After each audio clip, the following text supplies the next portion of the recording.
En la década de los 60, la Unión Soviética lanzó su propio gigante del transporte pesado, el Nami 076 Ermak.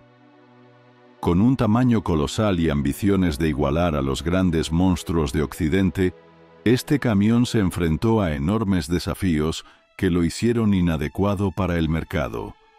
Hoy, te traemos la fascinante historia de cómo un gigante soviético no logró encontrar su propósito en el mundo. Durante la década de 1950, las grandes potencias automotrices del mundo, impulsadas por la expansión de la industria y la necesidad de satisfacer las demandas de transporte pesado, pusieron en marcha una carrera de gigantes. Las empresas más destacadas, como la francesa Berliet con su T100 y la estadounidense Kenworth con su imponente 963, creaban monstruos de acero pensados para transportar cargas colosales en terrenos extremadamente difíciles, como los desiertos más áridos o las zonas más remotas. Mientras tanto, la Unión Soviética observaba esta carrera con una mezcla de admiración y desafío, sabiendo que no podía quedarse atrás. El vasto territorio soviético, cubierto por una infraestructura de carreteras muy limitada, requería vehículos que no solo pudieran cargar grandes volúmenes, sino que fueran capaces de operar en los climas más extremos y sobre terrenos sumamente difíciles. Fue entonces cuando los ingenieros soviéticos decidieron crear su propio gigante, un camión tan impresionante y pesado que incluso los estándares soviéticos de la época se verían opacados. Con este reto en mente, el primer paso fue claro: diseñar un camión de dimensiones colosales, capaz de hacer frente a los titanes de las potencias occidentales. Para ello, los soviéticos tomaron como inspiración el camión Willem W8SAA, un modelo francés que ofreció una valiosa base técnica. Con ello en mente, el año 1963 fue el año en que la Unión Soviética presentó al mundo su monstruoso camión Nami 076, también conocido como Airmak, que se convertiría en la máquina más grande jamás producida en el país. A simple vista, este camión hacía que otros vehículos ya grandes, como el KZ-255, parecieran meros juguetes comparados con su imponente figura. El Airmak era una bestia de 3 ejes que medía 10 metros con 75 centímetros de largo, 2 metros con 95 centímetros de ancho y 3 metros de alto, lo que se traducía en un camión masivo, cuyo peso en vacío alcanzaba las 21 toneladas. Para ponerlo en perspectiva, era casi 3 veces el tamaño de los camiones promedio de la época. Sin embargo, este tamaño descomunal vino acompañado de un problema notable: su motor. Aunque el Airmak contaba con un motor diésel V8 de 14 litros, generaba solo unos modestos 300 caballos de fuerza, lo que lo dejaba muy por debajo de los camiones de la competencia, como el Kenworth 963 o el Berliet T100, que ofrecían casi el doble de potencia. El tren motriz del Airmak fue diseñado para maximizar el rendimiento, aunque a un costo. A pesar de su motor relativamente débil, el camión estaba equipado con una caja de cambios hidromecánica de 3 velocidades tomada del volquete Vela Z540, lo que le permitía alcanzar una velocidad máxima de 65 kilómetros por hora. Un logro notable teniendo en cuenta las enormes dimensiones del vehículo. Además, su construcción fue ideada para operar tanto en el abrasador calor del desierto como en las heladas tierras de Siberia, por lo que la cabina fue equipada con vidrio de doble grosor, un sistema de aislamiento térmico y acústico de alta calidad y pequeñas persianas para proteger a los conductores de las extremas temperaturas. A pesar de su potencial, el Airmak pronto se enfrentó a un obstáculo fundamental: su tamaño. A pesar de ser un camión extremadamente capaz y versátil, con la capacidad de transportar hasta 25 toneladas en terrenos pavimentados, 20 toneladas en arenas y hasta 15 toneladas en terrenos difíciles como barro o nieve, de hasta 1,50 metros de profundidad, su enorme tamaño lo hacía prácticamente inutilizable en las principales industrias de transporte. El sector militar lo rechazó, pues su tamaño excesivo hacía que fuera casi imposible transportarlo por aire, mientras que las carreteras tampoco estaban preparadas para un vehículo de esas dimensiones. Incluso la industria petrolera, que podría haber aprovechado su capacidad de carga, no encontró una necesidad real para un camión de semejante tamaño. Fue entonces cuando muchos llegaron a la conclusión de que el Airmac, más allá de ser un vehículo funcional, tenía más el propósito de demostrar la capacidad soviética de crear una máquina tan grande como sus rivales franceses y estadounidenses. En 1964, aún con la esperanza de que el proyecto pudiera encontrar su nicho, se hicieron nuevos intentos para darle un giro a su funcionalidad. La versión forestal del Airmac fue equipada con un remolque que podía transportar hasta 45 toneladas de madera y su motor, un V12 de 12 litros, capaz de generar 320 caballos de fuerza, se convirtió en el centro de su nueva versión. A pesar de estos ajustes, el proyecto seguía sin generar el interés esperado, y con ello, el Airmac fue cancelado en 1968. Sin embargo, la ambición soviética no se desvaneció. Aprendiendo de la experiencia del Airmac, se desarrolló un nuevo proyecto en 1974, el MOA 741-1.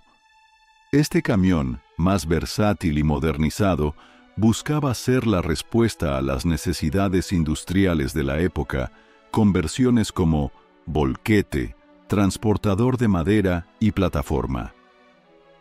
El MOA ZET 741-1 venía con un motor V12 de 22 litros que generaba 500 caballos de fuerza, y su diseño mejorado prometía una mayor capacidad de carga y mejores condiciones de manejo. A pesar de las mejoras, el camión terminó siendo aún más pesado que su predecesor, con un peso vacío de 28 toneladas, lo que reducía su capacidad de carga útil.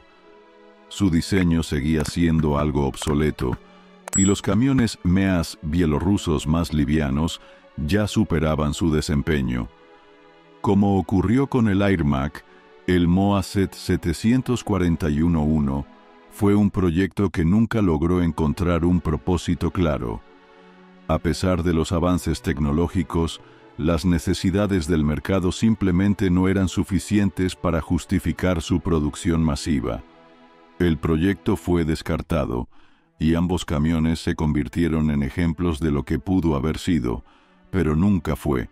En resumen, tanto el NAMI 076 como el MOA C741-1 son vehículos que demostraron ser demasiado grandes y pesados, incluso para los propios estándares soviéticos. Si bien estos colosos nunca encontraron un uso práctico en la industria, su legado permanece como una muestra de la ambición y las capacidades tecnológicas que la Unión Soviética estaba dispuesta a explorar, incluso cuando las circunstancias no favorecían tales esfuerzos. Desafíos logísticos y de infraestructura. Uno de los principales obstáculos que enfrentó el NAMI 076 y otros proyectos similares en la Unión Soviética fue la infraestructura vial inadecuada en muchas partes del país. A pesar de ser una potencia industrial, la URSS no contaba con una red de carreteras y caminos que pudiera soportar vehículos tan masivos y pesados. Las rutas en áreas remotas como Siberia y el desierto eran casi inexistentes o extremadamente rudimentarias, lo que limitaba la efectividad de camiones gigantes como el Airmac.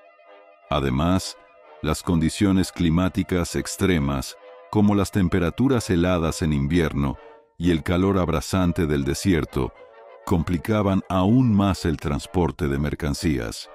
El diseño de camiones enormes no solo debía lidiar con el peso de las cargas, sino con la necesidad de moverse a través de terrenos irregulares y de difícil acceso, lo que resultó en una combinación poco práctica y difícil de implementar en una infraestructura deficiente.